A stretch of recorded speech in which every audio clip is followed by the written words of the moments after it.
All right, Rabbi, say, wow, good. Wow. Good morning, everyone. I'll say, what a beautiful and incredible way to start off the week. Begin by thanking all of our sponsors. First of all, to thank our special Mizonos sponsor today, Ramil Gertner, for dedicating all of the Mizonos this morning. Beautiful again. Let's make Mizonos great again. Bring it back, Baruch Hashem. It's beautiful again. Nothing starts out the week like a little bit of Torah. It's Ruchnius and Gashmius all rolled into one. So again, Ramil, thank you so very much. Yeshakach. I would like to thank our TALMUD Torah sponsors for the month of Cheshvan, to thank Yanky and Aliza Statman, Yitzy and Rebecca Statman, and for dedicating the Sherman Joshua's this month, the commemoration of the first yarzheit of their sister, Menucha Shaindl Yehudis, Dovid Yosef.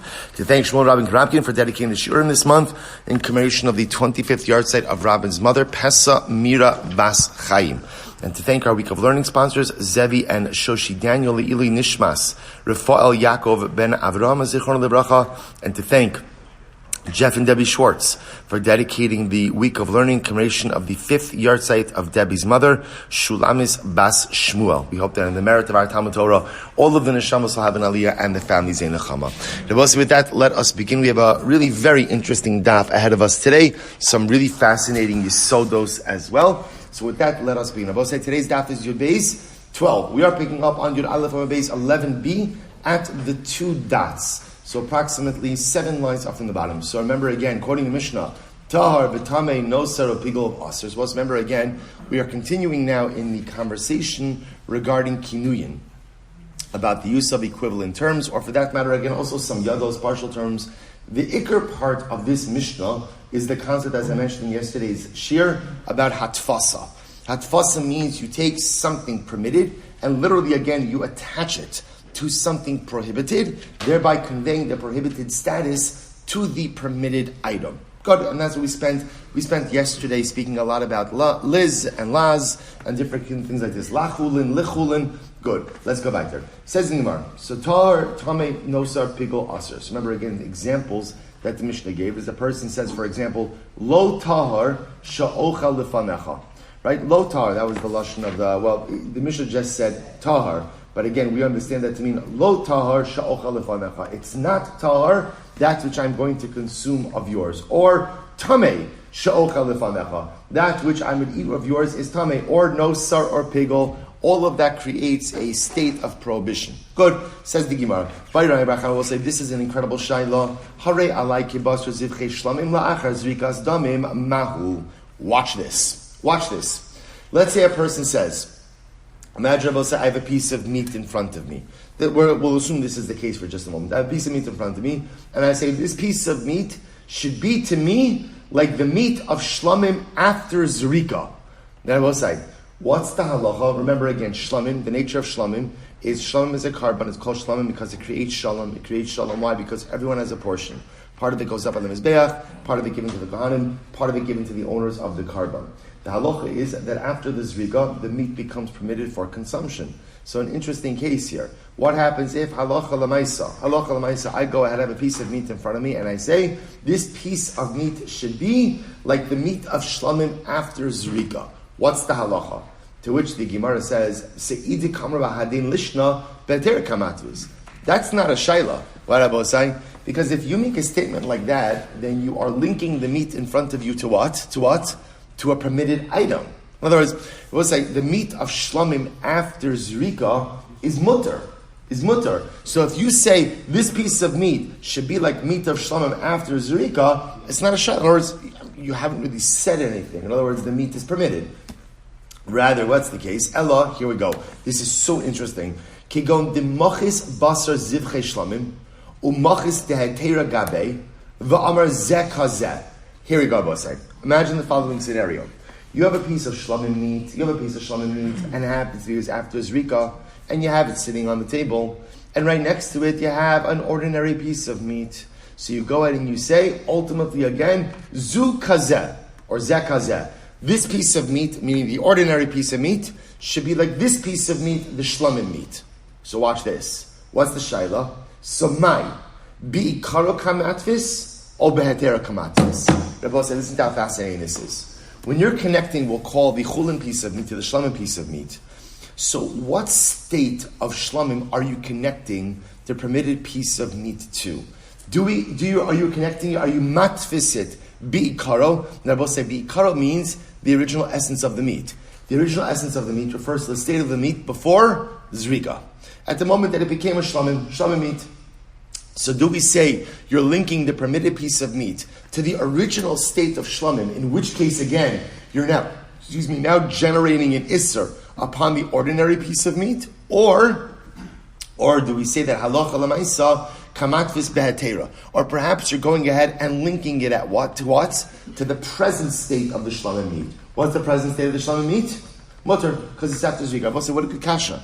What a good kasha. In other words, when you're linking, and again, so remember, to be clear, if I explicitly link we'll call it chulin piece of meat, my regular piece of meat, to basar shlamim achar zrika, everyone agrees what's the impact of that statement?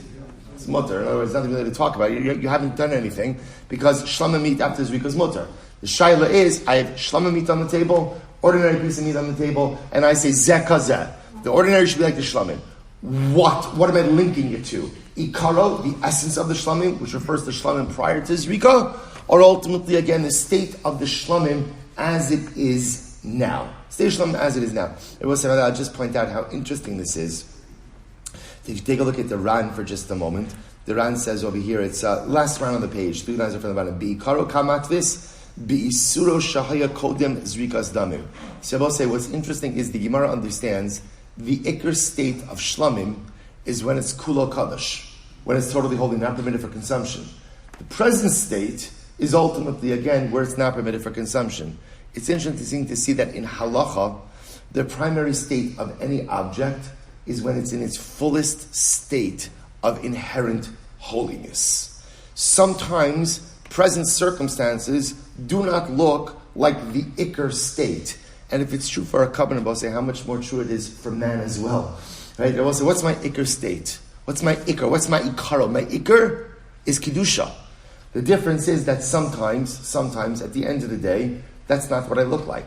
It's not what I look like. My present state does not reflect my ikr. My ikr is kedusha. My present often is often compromised by a series of bad decisions or wrong turns. It's an incredible Mosar Haskell. In any event, that's our Shaila. Says the Gemara, so what's the halacha? So we'll say this is Rami Bar Chama's Shaila, and the truth is we're going to pretty much spend the rest of the daf trying to go ahead and answer this question. So here we go. Amar Rava, Tashma. So Rava says, let's explain. No sar pigel. So we'll say, remember again, examples that the Mishnah gave of no sar and pigel. For example, we'll say, now this was a case of where I have a piece of meat in front of me, and I say the piece of meat, right, is no sar. The piece of meat is pigel. So the Mishnah understood that to mean that essentially I'm taking a neder to prohibit these particular pieces of meat. Type of yud beis, ay v'ha, no sar pigel, la'achaz rikas tamu. So we'll say, so the truth is, the Ran says really take out pigel from this. This is not really a conversation about pigel, because the truth is pigel could occur at any state of the sacrificial process.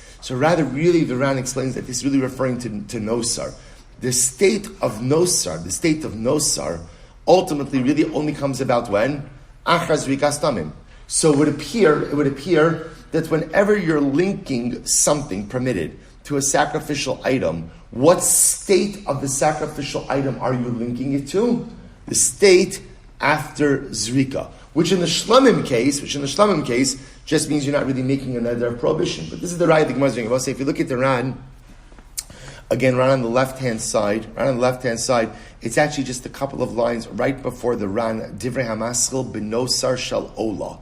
Couple lines in. So the Ran says, Elami Nosar Kaparach, the Isser Nidarea Pakale Bizrikas Dam, Bafilu Hachi Tnan Da Asar Ama Bi Karo Kamatvis. So I will say this. So this is very interesting. With nosar, interestingly enough, once you go ahead and you have zrika, so technically, again, the neder element of the carbon has now left, and therefore, again, all I'm really left with, ultimately, again, is the ikar prohibition. So the Gemara is using this actually as a raya, that when you go ahead and you link something to a carbon, you are ultimately linking it to its primary original status. Benosar shal ola. No. What are we talking about? We're talking about the nosar of ola. And I will say, what's the chap with the nosar of ola? Sin ola never becomes permitted for consumption. So because of that, Ola always retains its prohibited status. So Ola is one of these interesting karbanos where it makes no difference before Zrika, after Zrika. I was going to say, it's not just Ola, it's a lot of karbanos like that. Well, let's go with Ola. In other words, a lot of karbanos, there is a distinction in status, pre-Zrika, post-Zrika. We could be talking about over here, no sir of Ola, where there's no fundamental distinction before Zrika or after Zrika. I want to be clear. Rami Bar Chama was asking on a very specific case of Shulamit. Shlomim is a carbon where there is a distinction between pre-Zrika status, where it's aser, versus post-Zrika status, where it's mutter. Rami Bar Chama's case is, I've got two pieces of meat on the table. Shlomim after Zrika, and a regular piece of meat. I say the regular piece of meat, zeh, regular piece of meat, should be like zeh Shlomim. What's my shayla? What state of Shlomim am I linking my regular piece of meat to? To the pre-Zrika state, in which case it's aser, or to the post-Zrika state, in which case it's mutter. The Gemara tries to bring a raya from the case of nosar in our Mishnah, that clearly we're linking it to the pre-Zrika state, to which the Gemara says maybe not. Maybe the case of nosar in the Mishnah is a case of nosar of ola, in which case what? There's no difference pre-Zrika or post-Zrika. So Amrullah says, "In kain listening bebasar ola." If that's the case, then why don't you just leave out nosar altogether? And just go ahead and just talk about ola meat. To which the Gemara says, "Lomi by kamar, lomi by basar ola da asar da haba carbon kamaktis." Shabbos goes without saying that if you go ahead and you make a neder and you say that what zeh kazeh, this piece of meat, ordinary piece, should be like this piece, this ola meat. Everyone agrees that of course it's going to be asar. So the Gemara says, "Upigol da ola itzrichale."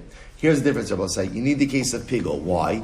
Sagadai tamina ki iser nosar ki iser pigol v'havile ki matfis v'davar ha'asar v'lo mitzar. So Rabbi say, I'm going to tell you a concept now that the Gemara is going to constantly make nuanced reference to, but we're actually not going to get to it until Daf Yud Gimel, which I'm actually going to try to get to today.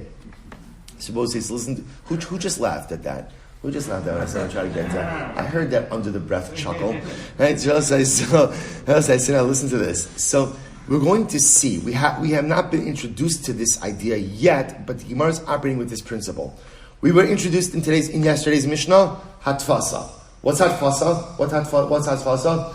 You can link something or attach something permitted to something prohibited, and the permitted item takes on the status of the prohibited item. What we are going to see is a unique concept in hatfasa, is that it only works if you link the permitted item to a prohibited item that's not inherently asr. So, all right. So, in other words, the only way to link a permitted item to a prohibited item is if the prohibited item is only asr because of a neder. If it's something inherently prohibited, then it will not work. And the logic is just, again, we'll see it's really based on psukim, but which makes sense. In other words, essentially, I could go ahead and derive neder prohibition from an item that's already prohibited by a neder. But something that's inherently prohibited, the concept of hatfasa, of attaching a permitted item to the prohibited item, will not work. So we'll say, now watch this. See what the Gemara says. When the Mishnah says that something, right, if I go ahead and I take a permitted item, and I say, this item should be like nosar, or should be like pigol. So we'll say, 1 second.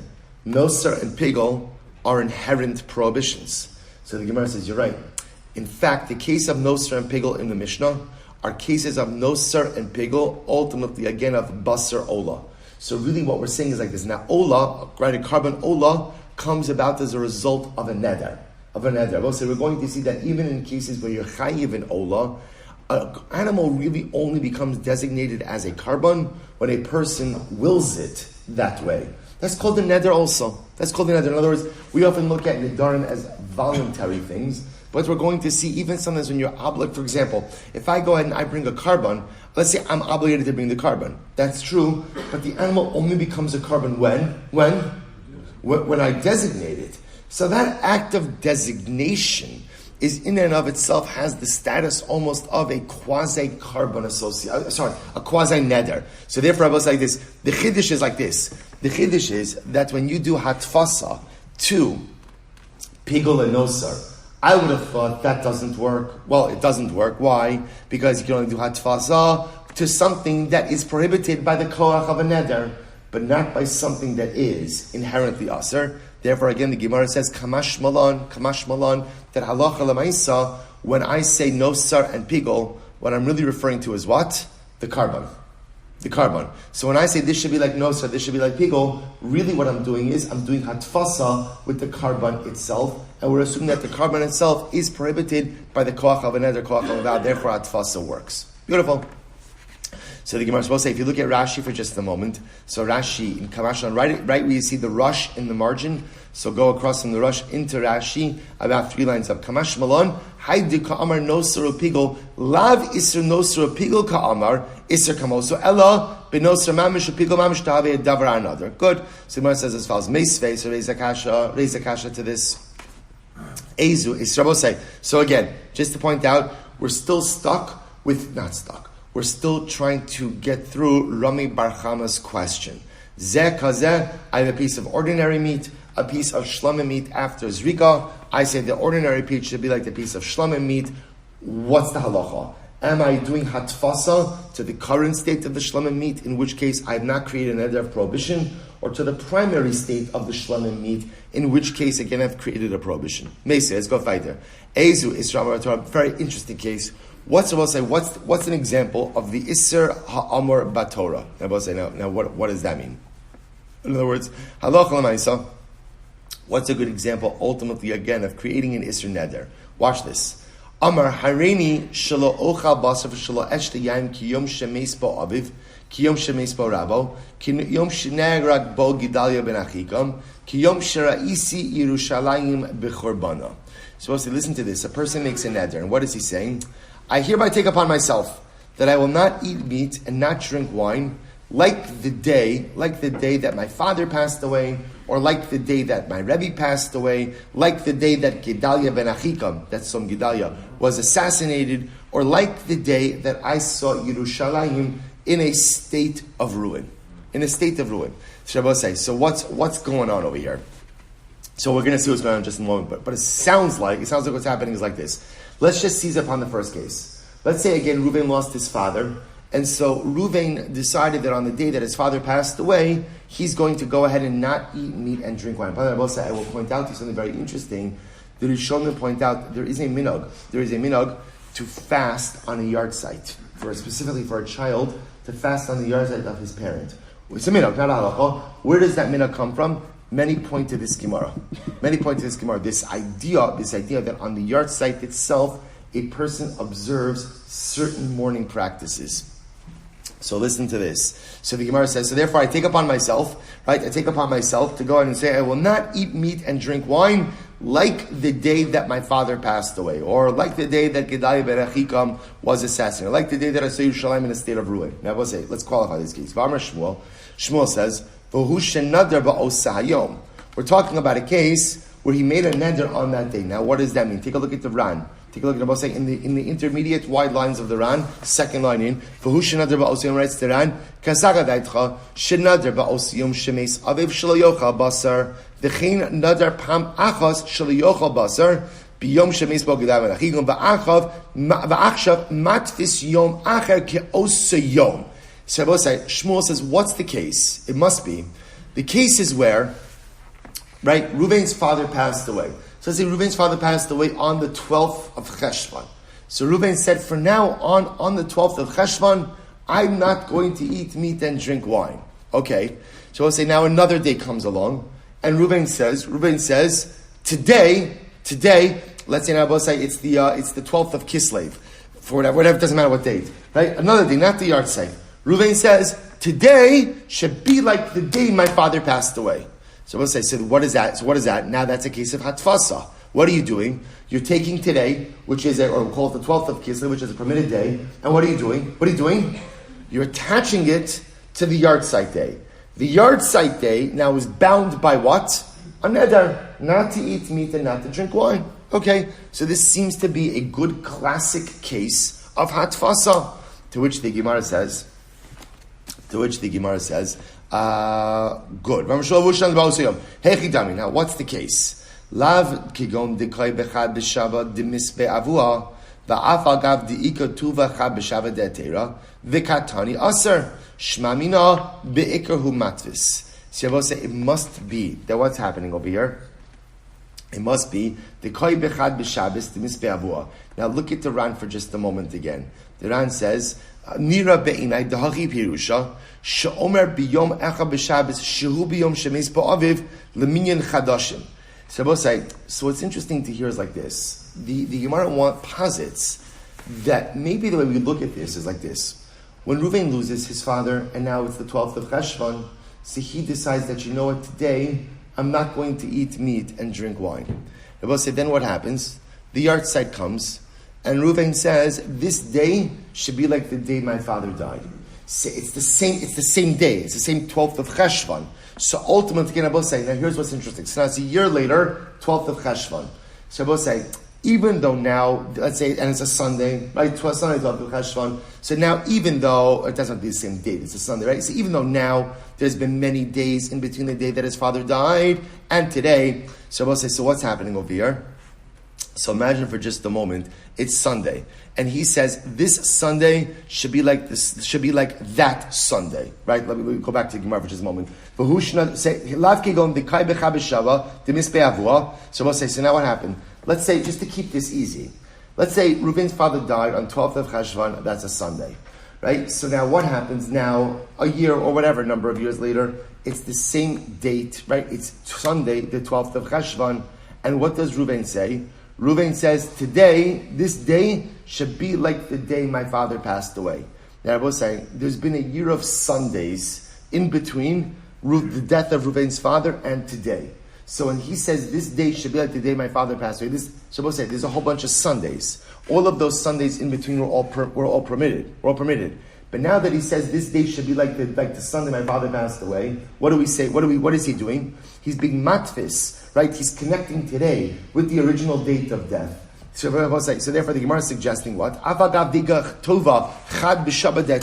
there have been many Sundays that have been permitted, v'katani aser. Yet, when he goes ahead and he says that the day should be like the day that my father died, what is he doing? He's attaching himself to the original Sunday his father passed away, and halacha l'maisa asering himself in meat and wine. What do you see from here? The Gemara says, Shmamina be'ikar hu matvis. Now, both say you see from here that halacha l'maisa, when you are connecting a permitted item with a prohibited item, and that prohibited item, we'll call it, has two states. One is permitted, one is prohibited. Katfasa says we connect it to the original prohibited state. So when Reuven says that today should be like that Sunday my father passed away, even though again, or should be like that Sunday, even though again there's been a whole bunch of permitted Sundays, we view him as linking himself to that original Sunday his father passed away, and thereby prohibiting this current day in meat and wine. Similarly, going back to Avraham case, when a person has a meat of Shulamit after Zrika on the table, and there's another piece of meat that's there, and he says, Zeh kazeh, even though the Shulamit meat is currently permitted, we view him as linking the permitted piece of meat to what? To the original state of Shulamit prior to Zrika, and not to the current state. Incredible. So the Shmuel Hechi Itmar, so we're not finished with Shmuel's case. When was Shmuel's case stated? So the Gemara says, Amar Shmuel, Bohu shenadar uba me'os hayom ve'elech. What's the case, Rabbosai? The case ultimately, again, is where a person went ahead and, look at Rashi for just a moment. Me'os hayom, Rashi says, Kigon de ba'os yom shemes aviv kibal ala beneder, shlo yehe ochel basar, o kigon de hava os hayom chad be'ir, de'ika chad b'shabes, de'atera, tuva ben sayim. So again, Shmuel's case was actually said where a person was taking a self-perpetuating neder. It's not just that he went ahead and he took this neder one time and that was it. Rather, again, he took this neder and he said this neder will be in effect going forward. Okay, so we'll say that's the Ran. I'm sorry, I read the Ran a little bit too early. If you go back to the Ran, the Shmuel Hachi Itmar Amar Shmuel v'hush nadra ubam me'osem ve'elech kilomar shekol yumei echad b'shabbos she'avra alav shein kiyom shemes ba'aviv nasra alav b'neder v'cheivan shekein lo matzis l'migmar mehacha haydina v'lomar dahach rabusa shmoinan dahacha leka yomei de'atera klal. So I will say, the Ran's understanding of this is actually quite interesting. The Ran says that halacha l'maisa, the neder is actually that every Sunday should be like this. Every Sunday should be like this. So here, this is a self-perpetuating neder. So this really is not a raya to our case. You see, I will say, because in this case, again, he's prohibiting every Sunday from the death of his father. So this is not a good raya, this case. Interesting case, and like I said, I mentioned before, serves as a makar, as a source for the concept of fasting or abstaining from something on a yarzheit, but really nothing to do with Rami Bar Chama's case. Good, let's go weiter. So the Gemara says, Amar Ravina, Tashma, listen to this. Kechalas Aron ukitrumaso mutter. So let's listen to this. Let's say a person goes ahead and what? Has a loaf of bread. Right? And I say this loaf of bread should be like the challah of Aaron. What's talach? Or like the truma of Aaron. Ultimately, again, no state of prohibition devolves upon the loaf. The loaf is mutter. Now look at the Ran for just 1 second to last line. Kichalas Aaron trumas mutter. Dafagav de bekriyah shem misri. Kevan sheino asr lakol. Right? Davar ha asr mikri. V'lo davar hanadar. So both it's interesting. The reason the Ran seems to say is because challah and truma are considered to be inherently asr. So remember again, as I mentioned before, we haven't seen the source for this, but the concept of hatfasa, linking something permitted to something prohibited, only applies if the prohibited item is prohibited because of a neder. But if the prohibited item is inherently asr, hatfasa does not work. The Gemara posits that challah and truma are inherently asr, therefore hatfasa won't work. Haki truma slach metoda asr. Yet interesting, Rabbi say, if you were to go ahead and link the permitted loaf to, let's say again, the truma of lachmei toda. Rabbi say, what's the truma of lachmei toda? Look at the Ran again, last line. Chala acha shaynota mikol eser chalos shal kol mishbar. Rabbi say, we're going to see, by the way, that halacha l'maisa, carbon toda came with 40 loaves. 40 loaves. Now, why 40? The loaves were prepared in 4 different ways. 4 different ways. So you had 10 loaves of each type. You would then take 1 loaf of each batch and give that to the Kohen. That would be the truma that you would go ahead. It technically sounds like ma'aser, but it's the truma you would go ahead and give to the Kohen from the lachmei toda. So I will say, so this is actually quite interesting. So the Gemara says like this: if you go ahead and you say this loaf of bread should be like chalas aron or like truma, ultimately the neder doesn't take effect throughout tfasa because you're attaching the permitted item to something that is inherently aser. Conversely, if you say that this loaf of bread should be like the truma of lachmei toda, I will say because a toda is a davar hanodor, right? A toda ultimately again comes about as a result of a neder. Therefore, halacha l'maisa, that hatfasa. I will say, remember again, so that's what I said before. When do you bring a carbon toda?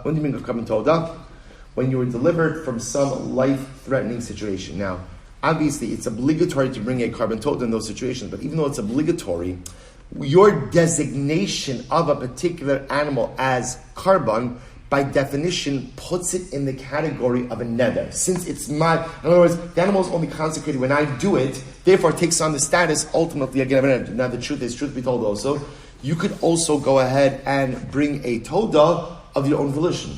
Right, on your own. You could pledge, you could voluntarily give a toda as well. So the idea is, if you link your carbon to the loaves given to Aaron from the lachmei toda, that works. Right, lachmei toda aser. And the Ran says, last time before I turn the page, Dahavele matfis b'davar hanadar. Because the boss say, remember again, a toda is considered to be a neder. So therefore, when you link the permitted loaf, ultimately again to the loaves of the toda, that works. On the base. So the Gemara says, 1 second. But the trumas lachmei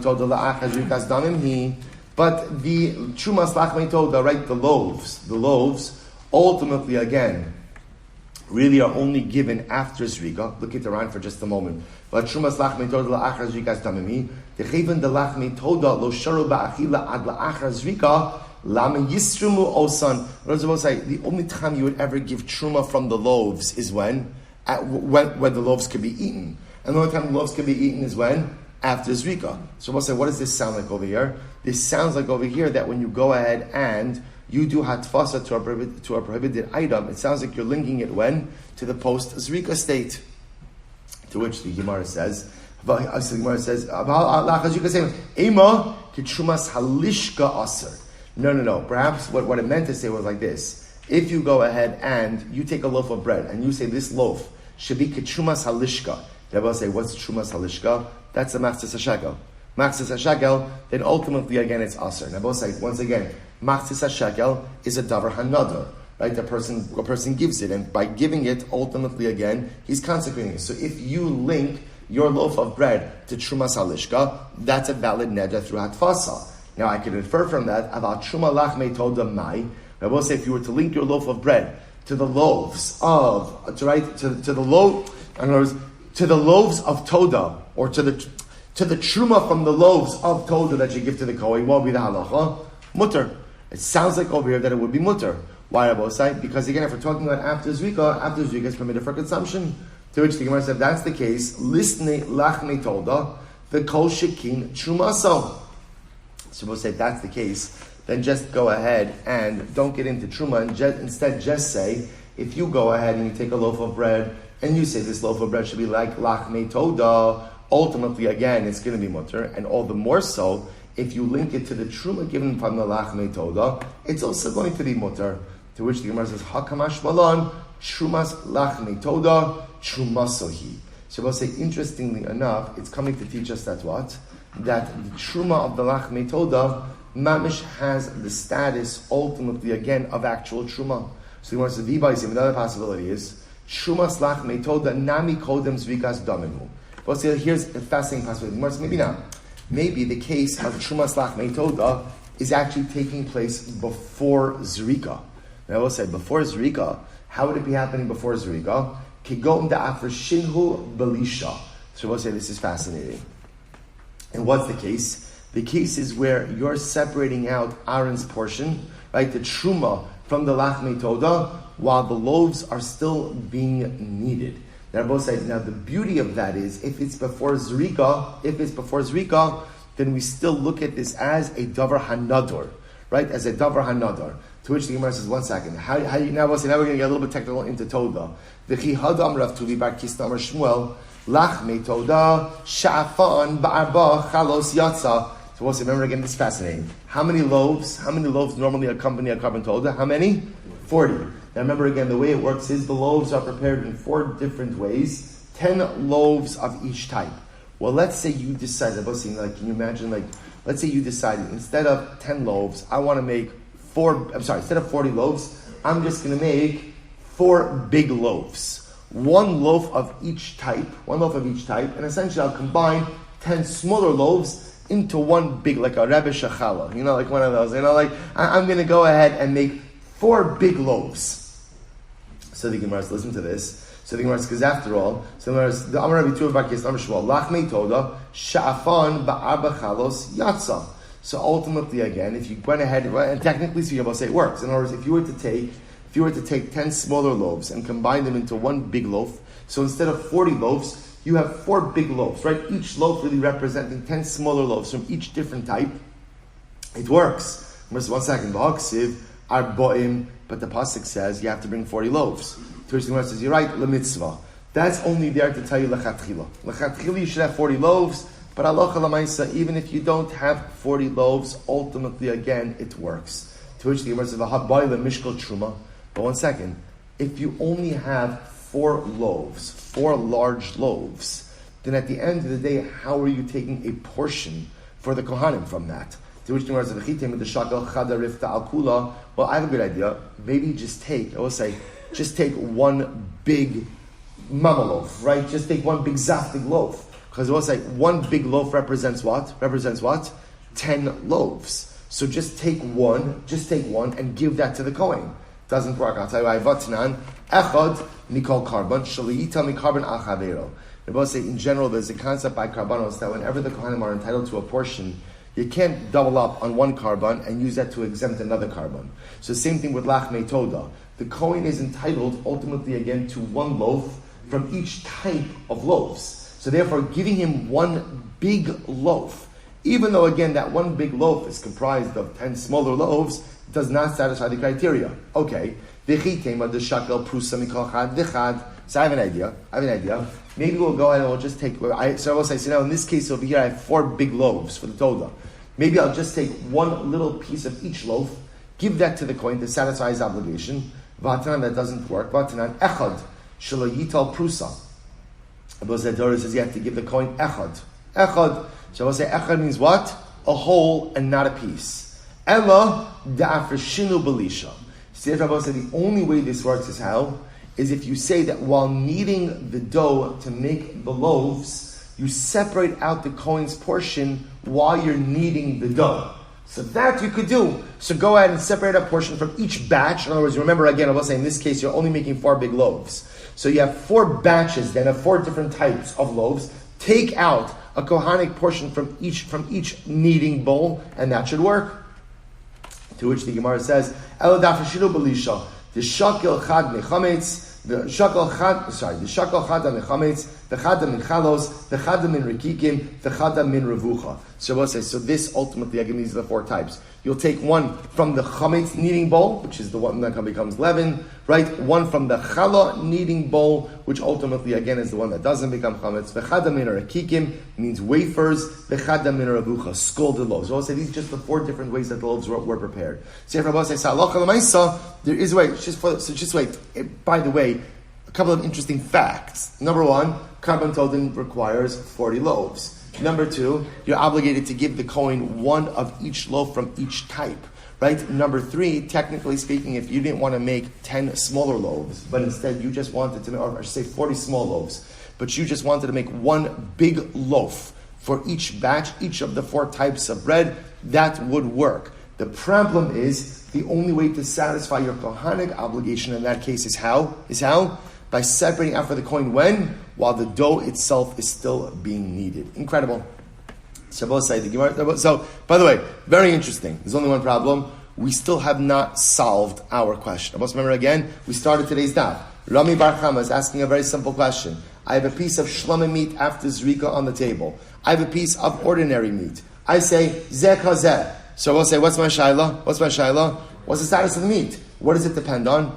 Am I linking the meat to the pre-Zrika status of the Shlamim, what we call Ikaro? Or ultimately, again, am I linking the regular meat to the present status of the Shlamim meat, which we call Kehetera? That's the fundamental shayla. We still haven't answered it. Which the Gemara says, you're right. Maybe, Lema Ketanoi. Maybe this whole thing is a machlok yastanan. Here we go. Harei alai ki bechar. We'll see, interesting case. Let's say I go ahead and I take, and I will say, it doesn't really matter what the object is. You can just keep it simple, like a loaf of bread. I take a loaf of bread. I say this loaf of bread should be like a bechar animal. Rabbi Yaakov oser, Rabbi Huda matir. So now remember again, bechar means the firstborn of your animals you give to the Kohen. So now I say this loaf of bread should be like a bechar. Rabbi Yaakov says the loaf becomes aser. Rabbi Huda says it's mutter. So what's the case? Hechi dami. If we're talking about the bechar right before the blood has been sprinkled, my time and demand is shari. Then I both say everyone should agree that it's aser because the bechar before zrika is aser. So what's that? Why would you go ahead and permit it? To which the Gemara says, right? So the Ran says, last round on the page, he says, ha bechar. What's about it? I don't know why I use the loaf. In other words, it's easier to say basa, right? Basa, right? This meat should be like the meat of a bechar. That's what we're saying. This meat should be like the meat of a bechar. That's the Ran's case. If you look at the Ran right before last line, hechi dami ilema tamahare alai basa zek basa bechar. So I was like, if at the end of the day I'm saying this meat should be like the meat of a bechar, if it's before zrika, then of course it's aser. Because bechar before zrika is going to be aser. So the Gemara says, "V'ila achar zrika stamim," and if at the end of the day it's after zrika, then my time and demand the aser. Then why would anyone say it's aser? Because bechar meat after zrika is going to be permitted. Elalav, Rabbi say top of Yud Gimel, top of Yud Gimel, top of Yud Gimel. Elalav demachis basar bechar. Umasar basar dehech gabe va'amar zeh kazeh v'tanahi. Oh, I will say, what's the case? This is Rabbi Bar Chama's case. What do I have? I have a piece of meat on the table, a regular piece of meat, and ultimately, again, I have a piece of bechar meat. And what Rabbi say? I go ahead and I say zeh kazeh. Rabbi say the case must be that it's the bechar meat after zrika, right? And I say zeh kazeh. And so we'll say, so what's the shaila? What's the meaning of zeh kazeh? Does zeh kazeh mean that I'm linking the permitted meat to the bechar meat pre-zrika or post-zrika? That's the shaila. And I will say, what do you see from here? It's a machlokes tanaim. So I will say, now by the way, so there's good news and bad news, right? The good news is we've now shown. What's going on here? Something I said, right?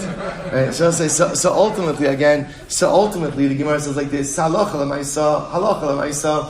So again, the good news is we've now shown that Rami Bar Chama's shaila is a machlokes tanaim. Now, what haven't we done? We haven't answered it. But again, I will say, but at least what we're showing is this is a fundamental machlokes. When you take a permitted item and you link it to an item which has two states, an initial inherent prohibited state and a current permitted state, which state are you linking the permitted item to? The ikr, the original primary prohibited state, or the current permitted state? Machlokes, and I will say we're not finished. To which the Gemara says, lo. No. Here we go. Everyone agrees that when you link a permitted item to a carbonic item, you are linking the permitted item to the initial inherent prohibited state of the carbon. Everyone agrees with that. My time of demand is shari. So I will say, if that's the case, then ultimately again, then why does one opinion permit? In this case, I will say in the Bechar case, then why does one opinion permit halacha l'maisa? When I go ahead and I link the basar to Bechar after Zrika, so why does one opinion permit it? To which the Gemara says, Amakra, here we go. Ki yidar ad sheyidar bedavar hanidar. La fuke Bechar de davar ha'aserhu. So I will say, here's the distinction. I will say, this goes back for just a moment. Remember, this is what we said before, and here's the drasha. Ad sheyidar, I will say, hatfasa, linking a permitted item to a prohibited item only works when the prohibited item itself is prohibited through a neder. But ultimately, again, if the prohibited item is inherently asr, then hatfasa does not work. The Gemara is suggesting Bechar is an example of something which is inherently prohibited. That's why I will say, that's why halacha l'maisa, that is why Rabbi Yehuda says, if you link a piece of meat to a bechar, it doesn't matter before Zrika, after Zrika, hatfasa doesn't work. Why doesn't hatfasa work? Because hatfasa only works with a davar hanidor, with something itself which is prohibited by a neder, but bechar is inherently asar. Uman da asar, so I will say, again, according to the opinion that says, ultimately, again, man da asar amakra, la Hashem, l'rabos davar ha'asar. So I will say, the other opinion, i.e., Rabbi Yaakov, right? Rabbi Yaakov will say, no, hatfasa even works with the davar ha'asar. So I will say, so now it turns out, by the way, that what is this? This is a fundamental machlokes in hatfasa. The concept of linkage, of neder linkage. So I will say, so again, does hatfasa only work? So one opinion holds, hatfasa only works when you link the permitted item to a prohibited item, but the prohibited item itself has to only be asr because of a neder, right? And therefore, again, bechar won't work because bechar is inherently asr. Second opinion holds no. Hatfasa even works when an item is inherently prohibited. So the Gemara says, Uman deshari la Hashemai avidlei. So I will say, the one who says that it's permitted, because hatfasa only works ultimately again with a davar hanadar, not a davar ha'asr. What does he do with la Hashem? Mibayle lematvis bechatas va'asham. It teaches us, I will say, an interesting idea. That here's the distinction. That halacha l'maisa, I should probably stop. All right, you know what? We'll stop over here for today. I'm going to leave you a little bit in the middle of the but I do want to close out. So now, it turns out that halacha l'maisa, there's actually more fundamental machlokes, right? The more fundamental machlokes is in the mechanics of hatfasa, right? In the mechanics of hatfasa, how does hatfasa work? Does hatfasa only work to a davar hanidor, to something itself that is prohibited through a neder, but something that is inherently asr, it does not work or not? That's a machlokes. So I will say, but let's go back for just a moment. What about Rami Bar Chama's original question? Rami Bar Chama's original question, which is that I will say, I'm linking a piece of meat. Now, ultimately, a permitted piece of meat to shlamim after zrika. So what's the halacha? Is that a neder or not a neder? Right? Or does it prohibit or not? What is that based on? Which state of shlamim am I linking the permitted meat to? To the ikar, original prohibited state, or to the present permitted state? So we'll say, so listen to this. Hilchos Nedarim, halacha tes vav. Listen to this. Haya lefana basar kodesh, hafid lahaya basar shalma achas jikas, tam mishumut lazarim, va'amar harei alai basar, harei ze'elu asurin, shelo hitfis ela bi'ikaro.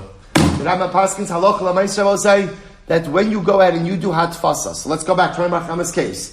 I have a permitted piece of meat on the table. There's shlomim after zrika on the table as well. And I say, harei zeh kizeh. How do we paskin? We paskin as a valid neder through hatfasa. Why? Because the way hatfasa works is you're linking the permitted item with the prohibited item, bi'ikaro, in its original prohibited state. And therefore, Allah Kalamaisa, the neder work abosai, will stop over here. Tremendous heshikach abosai. Shkoyach. Smichas chav, those of you who smichas chav, Emeretz Hashem. Emeretz Hashem, 10 o'clock, we'll say, I am Emeretz Hashem leaving for Eretz Yisrael. So tonight, Rabbi Richter is going to be giving shir tomorrow. I hope Emeretz Hashem to be able to give live virtually at some point over the. Rabbi Richter is on. He's ready. He's ready to go. Right? He's ready. So we'll say, so Emeretz Hashem, but I'll keep you apprised of the schedule on the WhatsApp group. Shkoyach.